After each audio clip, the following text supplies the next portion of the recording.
Have you ever wondered how to land a job in Denmark? If so, you're not alone. Securing a good job is a big step towards settling in the country, but often it can seem impossible. In this clip, we talk about the 3 golden rules every job seeker in Denmark should know.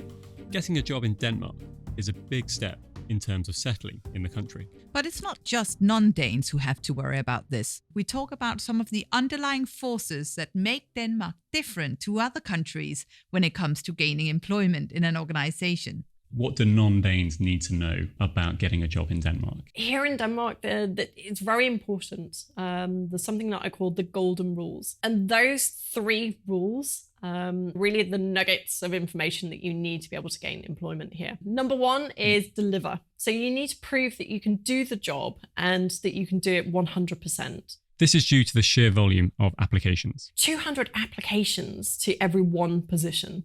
It's a huge amount of work to go through.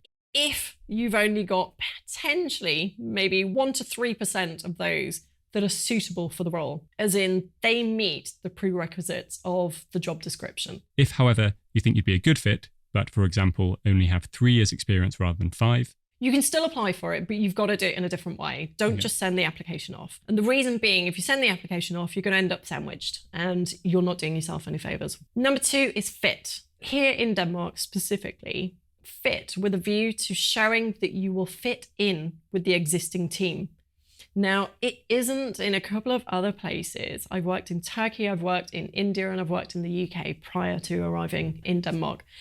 And in some of those places, as long as you can prove that you can do the job, then you can almost have kind of a booth mindset. You go in, you do your work, it doesn't matter who's next to you in the next booth, and then you leave and go home. That's enough. It's never enough here in Denmark. You have to be ready to speak to people on your lunch break. Other cultures, that's actually rewarded. You know, being first into the office, last to leave, and potentially working through your lunch break is rewarded. It's you're doing a good job. You're showing us that you're committed.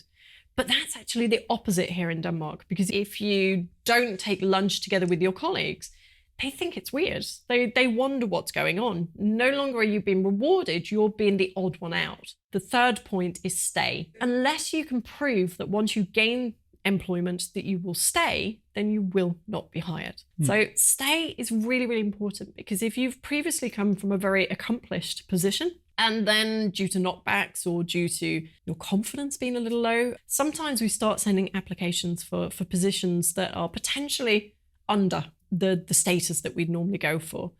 So that we would call underemployment. What happens with a recruiter is if we see that you're very highly accomplished and you're going for a position that's either a starter position or some kind of unskilled position, then what we feel is that you may need the position now, but that you're going to leave again very, very soon after starting. So what that means is we've got to re-recruit, we've got to retrain. Ultimately, what that does is it has a knock-on effect on our team.